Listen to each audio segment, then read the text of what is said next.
चलिए,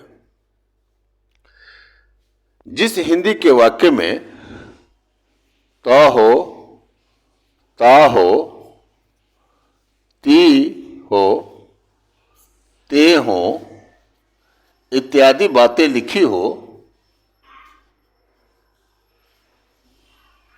उसे हम क्या कहेंगे? उसको सिंपल प्रेजेंट टेंस मानते हैं। क्या मानते हैं? Simple present tense.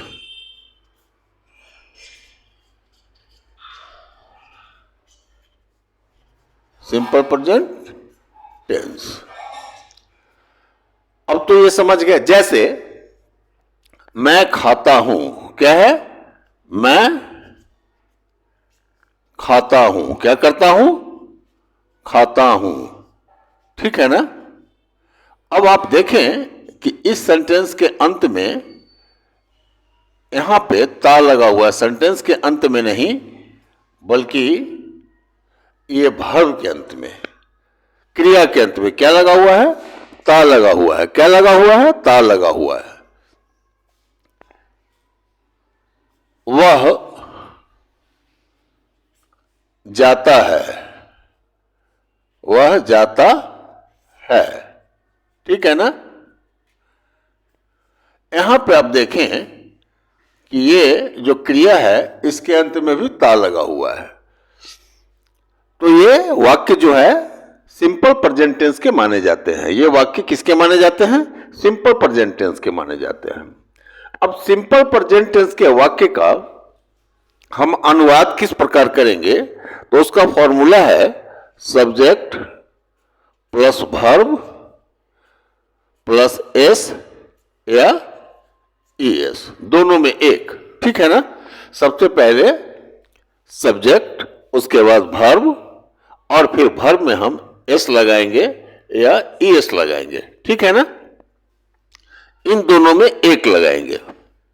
चलिए, मैं खाता हूं, इस वाक्य में कर्ता मतलब सब्जेक्ट क्या है? ये मैं है। क्या है ये? मैं है। मैं क्या है? सब्जेक्ट है, ठीक है ना? तो ये खाना क्या हो गया? वर्ब हो गया, ठीक है? हो गया ना? अब आप यहां देखें कि सब्जेक्ट प्लस वर्ब, वर्ब में क्या लगाना है? एस या ईएस, ठीक है ना? तो मैं की अंग्रेजी क्या होती है? आई। क्या होती है? आई। और खाने की अंग्रेजी क्या होती है? इट। तो आई इट, ठीक है ना? यहां फुल स्टॉप। पर्सन के हिसाब से फर्स्ट पर्सन ये है, कौन? आई। आई कौन सा पर्सन है? फर्स्ट पर्सन है। क्या है ये? फर्स्ट पर्सन है, ठीक है ना? तो फर्स्ट पर्सन का जब सब्जेक्ट हो तो उसके बाद आने वाले वर्ब में हम एस या ईएस नहीं लगाते हैं। क्या करते हैं? नहीं लगाते हैं। किस में नहीं लगाते हैं? अगर सब्जेक्ट फर्स्ट पर्सन का हो तो हम वर्ब में एस या ईएस नहीं लगाते हैं, ठीक है ना? लेकिन अगर सब्जेक्ट थर्ड पर्सन का हो तो वर्ब में हम क्या लगाएंगे? एस या ईएस। जैसे मैंने यहां भी लिखा था कि वह जाता है। वह जाता की अंग्रेजी क्या होगी? वह जाता है की अंग्रेजी क्या होगी?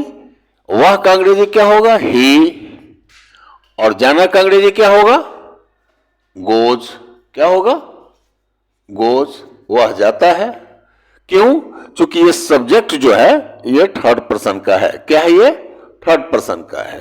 तो थर्ड पर्सन का अगर सब्जेक्ट हो तो वर्ब जो है जाना, ये गो जो है, इसमें हम एस या ईएस लगाएंगे। तो हमने क्या लगाया है? गो प्लस ईएस, गोज। क्यों? एस क्यों नहीं लगाया? एस इसलिए नहीं लगाया कि जब ये शब्द वॉवेल हो, समझ रहे हैं ना, तो हम ईएस लगाते हैं। तो क्या लगाते हैं? ईएस। लेकिन अगर ये कॉन्सोनेंट यहां होता हो, जैसे इट, तो ये टी क्या है? ये कॉन्सोनेंट है। क्या है ये? कॉन्सोनेंट। तो कॉन्सोनेंट प्लस सिर्फ एस, सिंपल, ठीक है ना? अगर वॉवेल हो तो वर्ब के अंत में हम ईएस को लगाते हैं। अगर कॉन्सोनेंट हो वर्ब के अंत में तो क्या लगाते हैं, एस लगाते हैं। तो हमने क्या लिखा, ही गोज। अब एक सवाल आता है कि आई फर्स्ट पर्सन है तो हमने इट लिखा, और ही थर्ड पर्सन है तो हमने ही गोज लिखा। वह जाता है, इसकी अंग्रेजी हमने गोज लिखा, और मैं खाता हूं इसकी अंग्रेजी हमने आई इट लिखा। लेकिन अगर इस तरह की बात हो कि तुम खाते हो, तुम खाते हो, तुम खाते हो, इसकी अंग्रेजी क्या होगी भैया? तो इसकी अंग्रेजी होगी यू इट। क्या होगी? You it. क्यों? क्योंकि यू जो है ये सेकेंड पर्सन है, ठीक है ना, ये सेकेंड पर्सन है।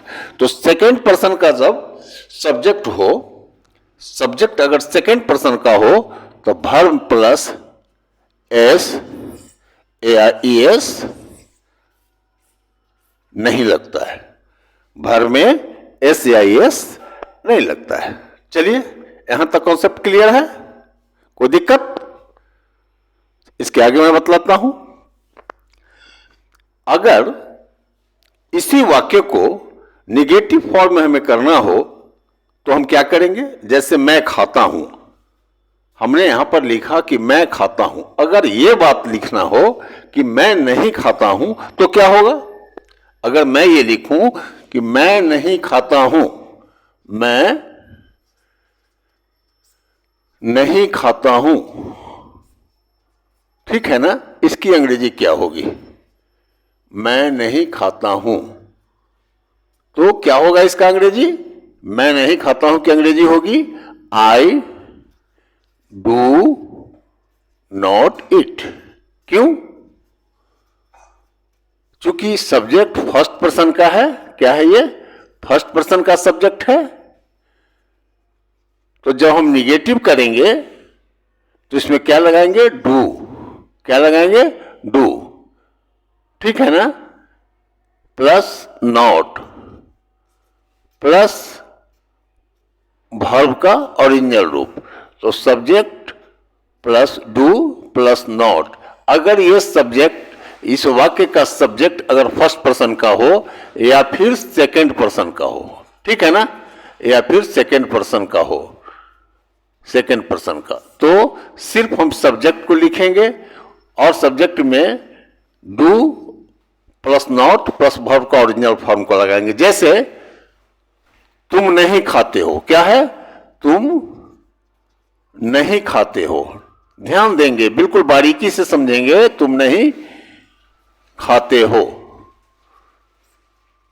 अब आसानी से आप इसे कर लेंगे। तुम की अंग्रेजी यू, ठीक है ना, और नहीं तो फर्स्ट या सेकंड पर्सन में क्या लगेगा? डू प्लस नॉट, तो डू नॉट।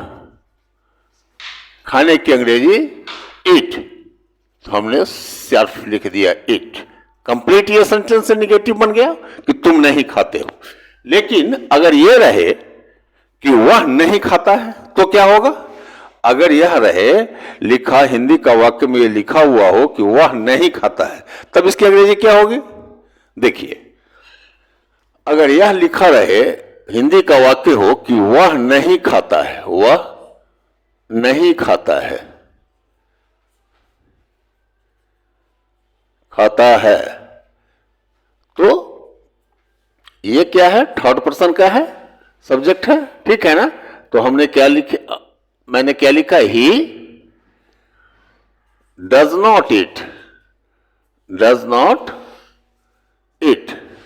अब स्पष्ट है कि इस तरह का अनुवाद करने का फॉर्मूला क्या होगा? अगर सब्जेक्ट थर्ड पर्सन का हो तो subject plus does plus not plus verb का ओरिजिनल रूप, ठीक है ना। बातें समझ में आ गई? अगर सब्जेक्ट थर्ड पर्सन का हो तो हम सब्जेक्ट के बाद डू नहीं बल्कि डज को लगाते हैं। क्या करते हैं? डज नॉट लिखते हैं। निगेटिव बनाने में डज नॉट लिखते हैं। जैसे कि वह खाता है का अंग्रेजी होगा ही इट्स।